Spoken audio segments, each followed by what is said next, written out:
Welcome back to the Renaissance Humanism podcast. Today we'll be discussing kings and churchmen during the medieval time period, which stretches from 476 CE, that stands for Common Era. That was when the Western Roman Empire fell and the last Roman emperor went into exile, until the rediscovery of America by Christopher Columbus in 1492 CE.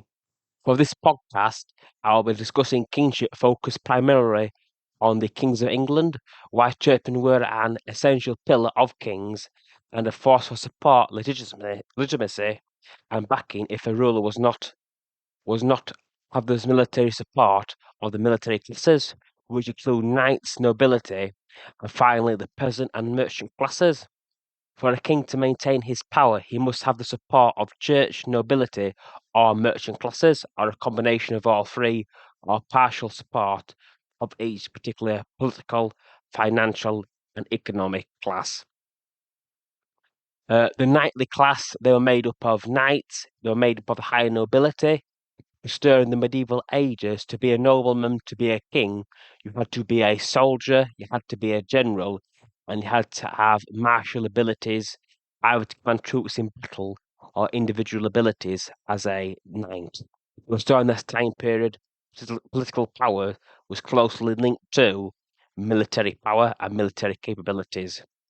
With that combination of the nobility, the church, or merchant classes, kings like Edward II of England was deposed in 1327 CE. Richard II of England was also deposed in 1399 CE by his cousin Henry Bolingbroke, who became the first king of the Lancastrian dynasty, which was a cadet house of the main Plantagenet dynasty, with the male line ruled England from 1154 until Richard was deposed in 1399 and killed in 1400.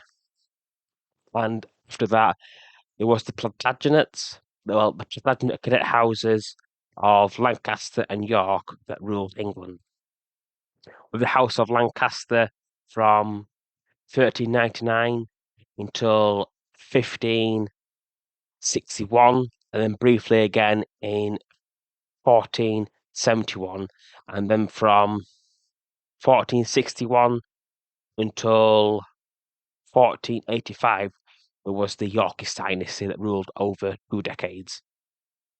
Now, onto the Archbishop kings. During the first four Norman kings after the Norman conquest in 1066, William the Conqueror from 1066 until 1087, William Rufus, or King William II of England from 1087 until 1100 CE, then King Henry I of England from 1100 to 1135 CE, and finally the last Norman king of England, King Stephen from 1135 CE to 1154 CE.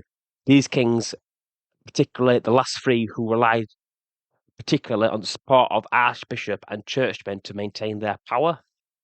William the Conqueror derived his support for his rule primarily from the nobility and the military classes, because he gave them lands to his supporters from Normandy, from Flanders, and from Brittany during his conquest of England in 1066, after defeating the last Anglo-Saxon king of England, Harold Godwinson, at the Battle of Hastings. He also received support by giving lands to his half brothers and friends and family as well. Later during his rule during the 1180s, he faced invasions from Denmark and invasion from Flanders in the mid 1180s. His brother Odo also was the Archbishop and Earl of Kent. He also rebelled against his brother, either attempting to become Pope without his support, using funds either stolen from the English treasury or what he gathered himself, but he overstepped his legal authority. And King William, he had an issue because churchmen, they could only be either tried by canon law and Roman law, and that was separate from the English common law and the law that governed England, and also secular affairs. That was basically non-church affairs. But the Archbishop at the time, Bishop of Canterbury Lanfrain, that's spelled Anfranc. He was bishop until his death in 1189 CE. He was an Italian Benedictine archbishop. He was Archbishop of Canterbury from 1070 CE to 1189 CE. Just a councillor of William the Conqueror, as primarily responsible for his reign for settling church-state relations after the Norman conquest. It was William the Conqueror's Archbishop Lampheim who gave support to William's arrest of his half-brother Odo, who is also a churchman, due to the fact that protection of being legally tied to church was still far between Roman and canon law. The Archbishop, what he did, he pointed out to King William the Conqueror that he was also the Earl of Kent, and therefore it was possible for William not to arrest his brother, the Archbishop, but arrest his brother, the Earl, and Secretly Earl, because also at the time, archbishops, they could be earls and they could be bishops at the same time because they could still marry and father children during the late 11th centuries, but reforms were coming. During the Conqueror's death in 1187 CE, he removed his eldest son, Robert II, Duke of Normandy, or Robert the Short, or Robert Porthos, depending which title you prefer to use. He ruled as sole Duke of Normandy from 1187 to 1106 CE. He should have succeeded to the Kingdom of England, but his father felt that because he already promised his son in the 1150s and 1160s that he would be the next Duke of Normandy, because William the Bastard, or William the Bastard before he became William the Conqueror, he was the illegitimate child from his own father, Robert I of Normandy, called Robert the Magnificent, and his own father promised William, if he had no legitimate sons, that he would be the heir when he was a child. And because of this historical political precedent already set, William the Conqueror felt he had to oblige this, he had to go through with this and make his son Robert Duke of Normandy, even though he won't disinherit him. But because William secured the Kingdom of England through conquest, it felt due to it being the right of conquest, he could give the lands of England to any of his sons. He chose his second surviving son, William Rufus, who would reign from 1187 till 1100. Rufus, he wouldn't be able to support his kingship without the support of the Archbishop Lampheim at the time, and it was due to the support of the Churchmen that he could actually pursue his kingdom, that he could actually take control due to the nobility in England at the time, staying primarily outside of the conflict between brothers Robert and Rufus, because they didn't want to risk their own holdings, own standings, and that was how William Rufus to perform a successful coup against his own brother, his eldest brother, Robert. Now, when William Rufus died in a hunting accident in 1100, he was succeeded by his youngest brother and second surviving brother, Henry I of England. Henry, he was born either in 1067 or 1068, and he became king either at the age of 32 or 35. We're untoo sure exactly when he was born, but when he came to the throne, he lacked the support from the nobility. And when his brother Robert invaded England in 1101, it was only through the support of the Archbishop of Canterbury, Anselm, as time called Anselm of Bec, because he was originally from monasteries in France. And because of the support of the church, he was able to get the church military support, get their funding to actually back his claim to the throne. And then the nobility in England, they primarily sided with Robert, but they down at the time. Now, with the nobility supporting Robert, King Henry, he had the support of the church.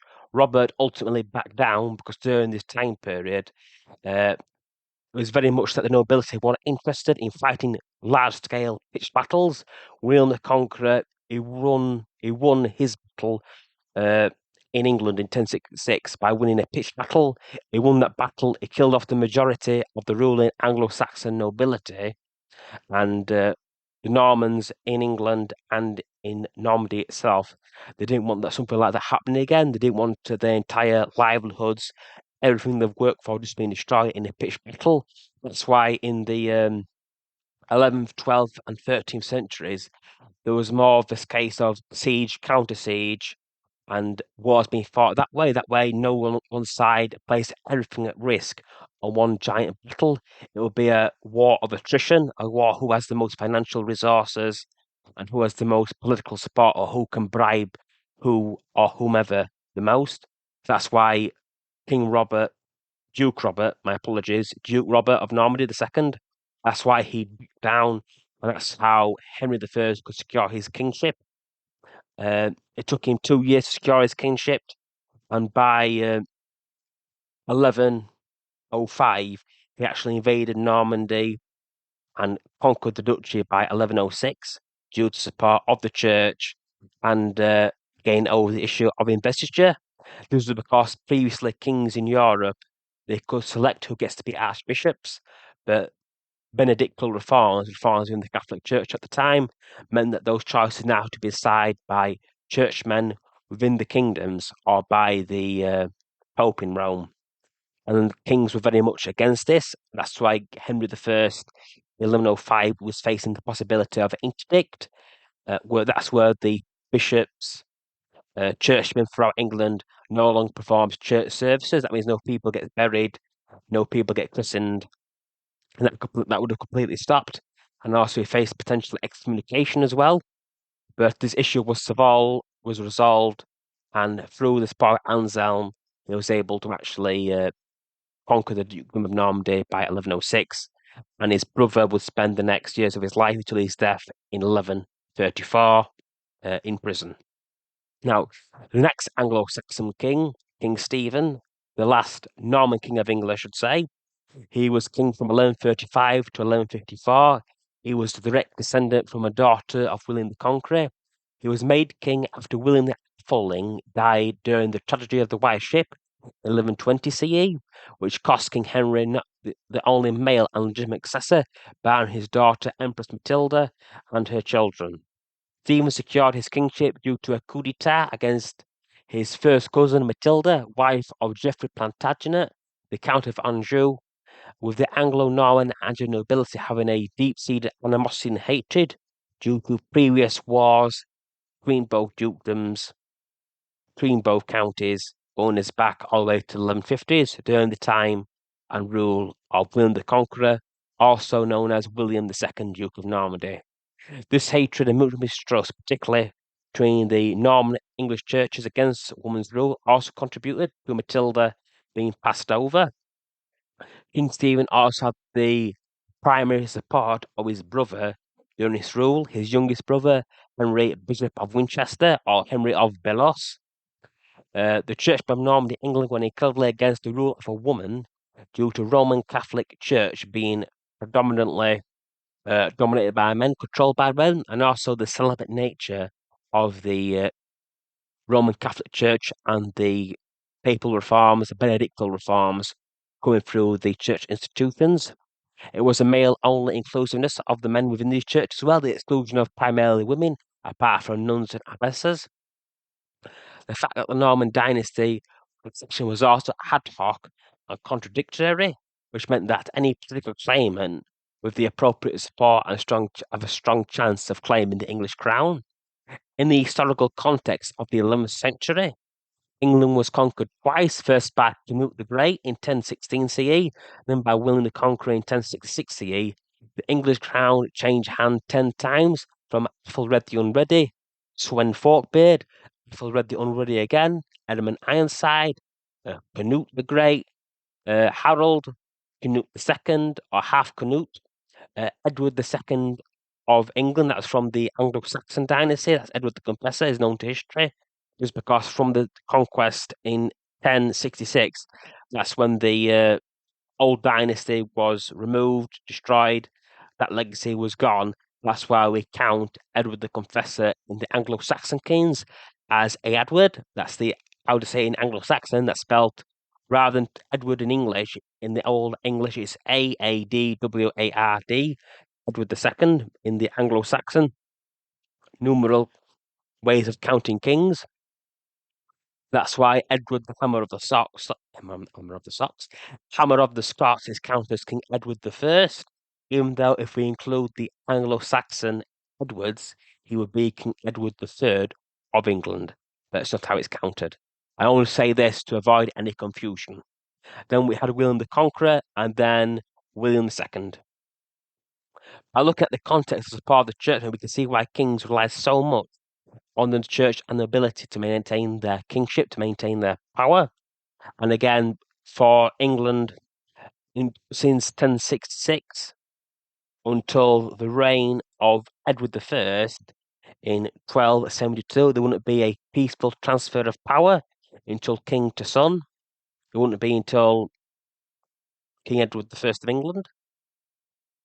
That's why the succession, the way titles work, who's going to be king, was very much ad hoc, and they were just the person who became king was the person who had the most political support, who was the most, or who was the most practical choice to be king. Okay, during his 19 years of rule, he was dominated by civil war. Ultimately, he managed to survive due to the support of the Anglo-Norman Church, maintain his power and his life even when he was briefly captured by the force of Empress Matilda in 1141 CE. In 1147, he was captured at the Battle of Lincoln. That's Lincoln. His defeat seemed certain that he would lose the kingdom.